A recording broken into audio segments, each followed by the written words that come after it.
play a Russian agent who traveled to New York City to kill the president. This guy's selling smoke. Wrap it up, Ev. The name of the agent is Evelyn Salt. My name is Evelyn Salt. Then you are a Russian spy. Man, who knew salt was so indestructible? Hey man, it's one of the oldest minerals. You can't defeat salt. It's the only rock our bodies can digest. And you do know that a lot of salt will kill you. I have never seen a woman just bounce off with so much stuff. Yeah, if I was dating her, I'd have high blood pressure. Yeah. You never saw Breaking 2, Electric Boogaloo? She should have been broken into the way she... I mean, this chick just... Cole, you always talking about people playing Frogger in these chases. She literally played Frogger. Yeah. She jumped from truck to truck to truck to truck. I didn't even think about that. Dude, Braugher the movie. It could happen now. Hey, you better shut up or else it will. It's starting to look like Braugher. I don't know about all that. That's crazy talk. No shit. You must have given up on women if you're saying that. I saw a silhouette of her in this movie, and I was just like, okay, is that another disguise, or what's going on? 'Cause those lips were just pouting, like those lips were bigger. I'm telling you what, man, her whole head. Her lips can't get too big for me. No, that's fine. More Angelina Jolie for us. Yeah, thank you. Yeah, you could split them up like frog legs. You know who she looks like? If they make a live-action version of Dr. Teeth and Electric Mayhem from the Muppets, what, Janice? She would be Janice. For sure. It has moments of serious drama in it, and it starts out in a way that's very believable. I mean, it's for a spy thriller. No spy thriller out there is 100% believable. I thought this was going to be one of those approaches where, okay, this is exaggerated, but it's kind of like what they did with Casino Royale, where they made the spy, the super spy, a little bit more grounded. Yeah. And what happens here is that Angelina Jolie, she works for the CIA. They find this defector who comes in, and he starts admitting all this stuff, and he just finally says, yeah, y'all got a spy in the middle of y'all, Russian spy, and it's this bitch right here. He doesn't necessarily say it that way, but he's Russian. Well, he says it with a Russian accent, but that's basically what he says. And she's like, who, me? And it's almost right after that. She runs out the door, is already in the middle of traffic, like causing kind of traffic jams, ganking people off their bikes, jumping on top of trucks, rolling around. Running through trucks. Yeah. Here, on the ground! No! Stop, no! No! On the ground! I have to find my husband, please. Joshua! Stay back! Last chance! Somebody is setting me up! Don't make me put you down! No! Come on, Ev. No! What he says? On the ground! We'll sort this out, I promise. I gotta bring you in, so it's over, face down! Someone is going to try to kill the Russian president, you know that! Do something about that! Come in and tell us That's what you should be worried about. There's nowhere to run! Quit now! No, I didn't do anything.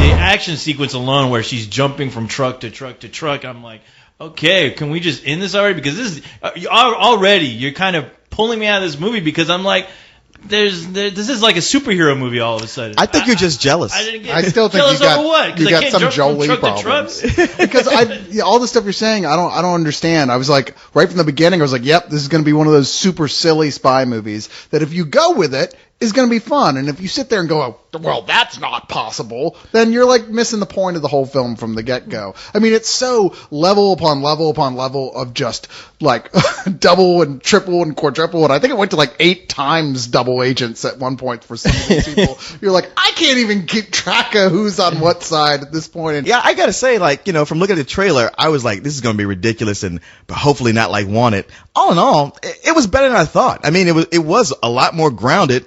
And they build it enough to make it somewhat believable where you can go with it if you want to.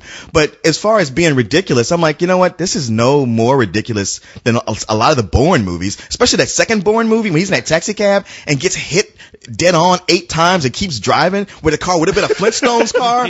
I'm like, oh, look, if everybody can forgive that, then what she's doing, they give her some history. And the thing that I thought was Bond film. Well, yeah, any Bond film. And the thing I kept thinking, like, you know what? This movie brought out to me, like, one of the things I didn't like about Iron Man 2 was how with the Black Widow, they just kind of threw her in almost like a Saturday morning cartoon superhero. But I'm like, you know what? This movie, this is the Black Widow the whole time. Everything she's doing, like, if she would at any point put on that Black Widow costume, everybody would buy everything she's doing and talk about how badass it was. If you're going in with that mindset, but I wasn't. I mean, I was like, well, maybe this will will be something like the Bourne Identity. Maybe they'll show me something new. But it no, was. I thought it totally was. I didn't think so. Honestly, with Bourne Identity and the James Bond films, I find that both those characters far more interesting than I did Angelina Jolie's character. Angelina Jolie's jumping on a truck. And Wanted, I saw her jump on a train. What hasn't this bitch jumped on? I mean, besides some like... But not you. Not you, apparently. I think that's what the problem is. Besides the awesome, most handsome-looking robot in the country. I really mean, it did feel that like that moment where she was doing that so much. I wanted the guys from Mythbusters to just like, I want them to test out, can Angelina Jolie really be thrown off of a bridge and land on a truck? And blood come out with the face. We guess no. I want to see that too. Yeah. That would be a great episode. I think that like the two great things about this movie are there is no real slow point. It never goes. That's true. Whoo, let's take a breather. It doesn't do that. It's just like bam, bam, bam, bam, bam through the whole movie. And fuck yes, come on. I don't want to think about what's happening because if I did, it would probably all fall apart. You just turned into you just turned into Bam Bam from the Flintstones. He did. Just had a whole studio shook when he did that. The other thing about it is, you'd be a badass Bam Bam in the next Flintstones. I am a badass Bam Bam. What it is about the Bourne movies, because you're right, they don't really build a whole lot on Jason Bourne because he's a mystery through those whole movies. There's 3 movies where he has to put all that together, so it's hard to really figure out how much you care for this guy until you really get to know him. That takes several films. But it's all the political intrigue behind it that I could buy. And they made that a little bit more well written than a movie like this. Sure. Where it got to a point where they were explaining what was going on and they revealed something else later, and I was like, man, for a movie that's really trying to take this approach of trying to get us to buy this whole conspiracy, this is just getting stupid. Well, I mean, when they introduced what it was, even just like the Americans versus the Russians, I was like, really, the Russians? That's so 1990. I can't really believe they're bringing this up. But it is the kind of movie where, as Cyrus brought up, you have to decide whether you're going to go with it or not. There's certain things early on where I was like, I don't know about this. But then I was like, hey, I'm going to have a good time. And I went with it. I'm like, you know what? This is fun. It's doing a lot of things I was hoping it would do and thought it never would.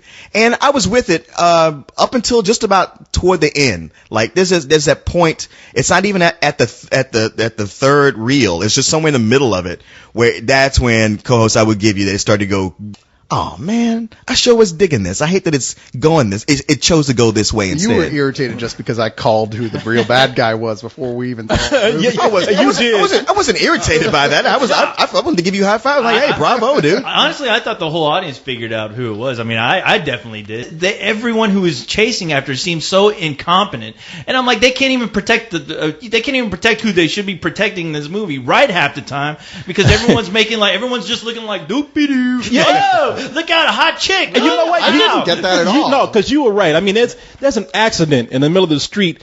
Angelina Jolie caused this huge accident in the middle of all these taxi cabs.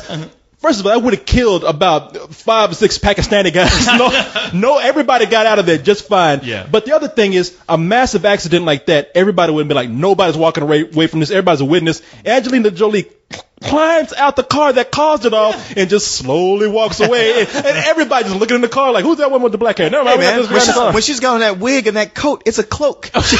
She disappears. They can't see her. I guess it is. It's a ninja outfit. And besides, everybody who was there, they interviewed, they were like, so what did she look like? She had nice tits. Some goth chick walked away from this. When you're as skinny as Angelina is now, I mean, of course, who the fuck is going to see you? I wouldn't.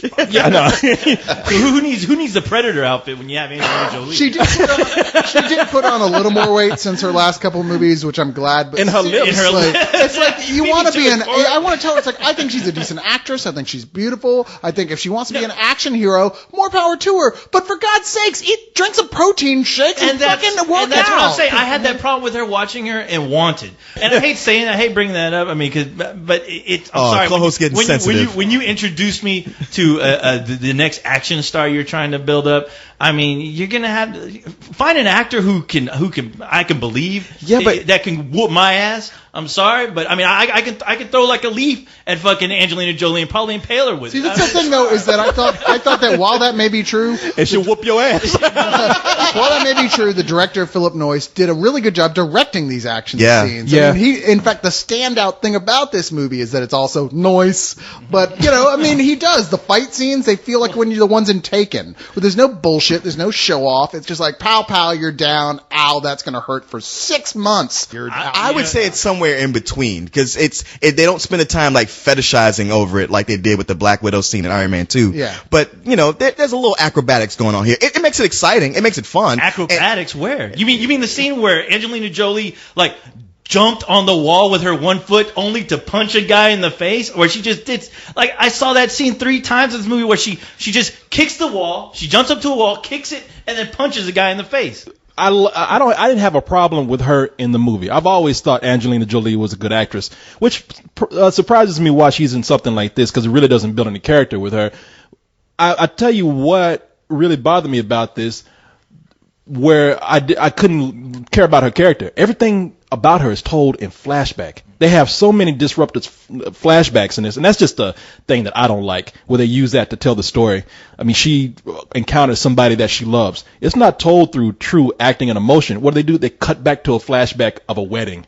And that really just made me... And a lot of those things were insignificant. I mean, it was really like, here's a shot of them at a wedding. Well, but you really didn't buy into the romance. You'd rather have exposition of them talking about how much she's in love? No. Don't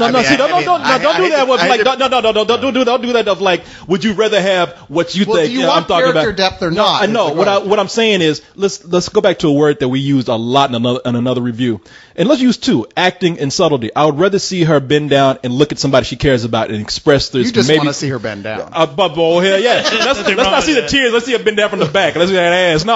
I would rather see her emote instead of cutting to something else. I don't really need to see that. I know that this is somebody she cares about. Do I really need to see them at a wedding to remind me that they're husband and wife and this is somebody she loves? No, I don't need to see that. Here's a perfect example of how you can do something like that right. Remember, we've all seen Terminator, right? Every time Kyle Reese looks at a picture of Sarah Connor and you look at it, you see his eyes, you just see how much he concentrates on that photo. He loves her. He's like obsessed with her. How come actors can't do that anymore? Because in the Terminator, it was part of the mystery, and they couldn't show you, or it would have ruined the end of the film. But you still buy it, though, right? You buy, regardless of you watch it back, you can buy that he really. And they do use flashbacks in the Terminator. Thank you very much. No, they don't. Yes, they do. They use it in their love for Terminator each and other. Terminator 2. You discover that as the movie's going along. When you see that, you don't see that ever in future. flashbacks. You see the Plus, I'm now you bring it up. I'm thinking, Kyle Reese is like the ultimate stalker that he went through time just to track this woman down. He did not. He did it to save the human race. Whatever. That's his cover. He was after pussy. What's stronger, the lure of pussy or saving the world? Yeah, be honest. You asking me? That's not fair. That's what that chick who was living in David Letterman's apartment said too. And here's another thing. I did think the action scenes were directed well. But they did some things where maybe not. Yeah, I'm gonna nitpick because I thought it was ridiculous. Because I think it's something that everybody can recognize. She's sliding down an elevator shaft, no protection on her arms, sleeves never torn, skin ain't bleeding and roughed up. Down an elevator. Yes, she did. She jumped from the girder elevator to shaft. No. There's a point when she slides because I remember I looked over at Corey. Corey was laughing at that part, going. Whatever. But I would only defend that in that the movie opens with her being like tortured brutally and how she was able to stand up to that. I mean, they wait a minute. So that makes her skin build up in a version to like being like scraped. That makes her shirt super stretchy. Everything about the first half of this movie is all about her training and just how tough and how much punishment she's able to take. No. She ain't fucking Colossus now, right? Yeah. Everything that's happened in this film and your problem is her sliding down the cable. Wow, man, I'm sorry if I'm looking for a little bit of realism here. I'm sorry for that. Hey, I like the way you explain this. Like, started flying. Listen to the way you explain this. Like I said, notice that not only does her skin did not get scraped or is bleeding, but her shirt doesn't even tear. And you're like, well, she was tortured and built up such a strength that the threads of her clothes even built up. I didn't say that about her shirt. Her shirt. Yeah, when I say she's going down, like her shirt's not even torn or anything. It's just clean, and I'm just like, man. Have you ever slid down a cable? Hell yes, I have. No, you have. Oh, bullshit! When I was in basic, we had to slide down. Technique for we had to slide down. Yeah, it's called fucking gloves. Corey, but they did show that one scene where after having her fun downtown and through traffic, where she actually has like that one little cut on her side that she fixes with. Oh yeah, I love that. That's another thing. Oh, she gets hit by several trucks, gets beat down, gets attacked by sharks and all kind of shit, and then. And all of a sudden, that would have been cool. It's that one little selective cut right there. The non-lethal cut to show like, she is vulnerable in that one spot. I thought for for sure they were going to show what brand of tampons it was. I know, that's a funny thing. Super absorbent. Yeah. Actually, it's a scene where she breaks into a bathroom and knocks that vending machine off the wall and pulls out a tampon. I'm like, damn, she really is on her period right now. No wonder she's so resilient to everything. Well, you know what was cool though? I did like those scenes where you have like two army guys, the no-name army guys. One guy's sitting up there like, so what are you going to do this Saturday night? Oh, the wife just wants to go and eat dinner again. And then Angelina Jolie just comes out the shadows. They were like the stormtroopers. Because they weren't talking about nothing. But no. You guys are boring. You guys check out that XT7. I just thought it was funny because she did that about 3 times. It just flew out of nowhere. Yeah. They're sitting there trading Yu-Gi-Oh cards. But, hey, I mean, at least for me, I'll go ahead and give my review. I'm going to give it a rental, only because, you know what? You're right. The action scenes were competently filmed, but there was nothing new. There was nothing that really made me go, okay, wow, this is a badass action film. Not at all. And honestly, after seeing it, I'm like, okay, I've seen this before, and I've seen it done better. And I'll go watch those movies instead of this one again. So I really didn't care for it that much. It's everything I thought it would be, just typical and uninteresting. As far as you didn't end with, and fuck you, Angelina Jolie. Yeah. I was waiting for you to say something stupid so I can go, and fuck you, sorry.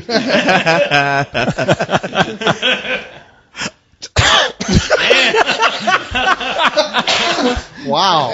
You all right there, Leon? Yeah, I'm good. I'm sorry. It's my leukemia. I'll be all right. You know what? Like I said, it's a better movie than I thought it was going to be. And as much as it is fun, it moves. It's never boring. The score kept it going. Some good acting. This score you liked? You know what? Because they knew when to turn it off, and it had a definite ending to it. And anyway, but besides all that, it is that kind of fun movie that co-host, you say you've seen it done better. I have too. But I've seen it done worse. I've seen it done worse a lot. So I go like, hey man, you know what? You entertained me for the time it was on. I wish it could have kept the quality all the way through. Toward the end, I thought it started to lose it. But for the most part, I give it a low matinee. It's funny. I think I'm surprised I actually liked it more than you did, I think. I agree with most of the things that you said.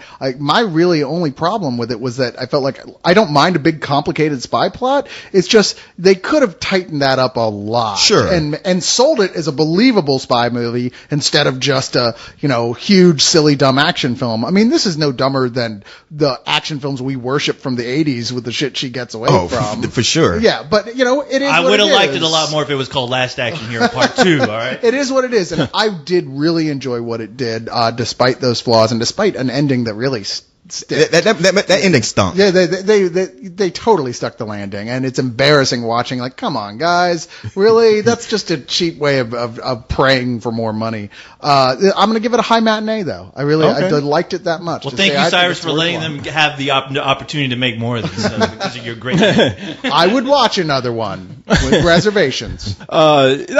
There were a lot of good things going for this. A lot of good supporting people in here. Chiwetel Ejiofor, I thought it's one of those guys who always up the level of anything that he's in a little bit. What's his name? Liev Schreiber. Yeah. Even though he is the same guy over and over again. I like him. I don't think he's the same guy over and over. I think he is, but I like that. I don't mind that. And I did think the action scenes were cool. I thought Angelina Jolie was. This is the kind of movie I would like to see this character come back in another film that was written a little bit better. Yes. Because that's what really got me in this film. I thought they created a good action heroine in this. But the thing is, man, it has enough things going for it that are good and seem credible, like the actors and some of the good direction on the action, that when they get really dumb with the action, it stands out. When they get really, really dumb with the story, that stands out. And you say you like that score, but even that score got dumb to me. There's a moment I swear they actually because they got a chorus in there with somebody. I think people are actually singing. Okay. Wow, I totally forgot about that. But that's toward the end. That's at the point where I was like, oh damn, they're starting to lose it now. I was like, wow, somebody's actually ripping off the He-Man song where they just throw in the name He-Man. Yeah. He-Man. More like ripping off Shaft, really. He's the only chick who's skinny and what does anyway. That's a bad bitch. She's on her period. You don't want to fuck with her. You don't want no part of that. Angelina Jolie. I did have fun. I did have fun with this. I don't want anybody to think I'm coming down too hard on the movie. people probably say, well, you like Night and Day. What was so good about that you like giving this movie a lower rating? Like Night and Day was ridiculous and had a ridiculous attitude about it. This had enough seriousness going on about it that all those holes, plot holes and absurdities stuck out to me more. I give it a high rental though, so I had a lot of fun. You know what was the one thing I noticed in here, and it made me sad. I turned to Leon, I was like, "Aw!"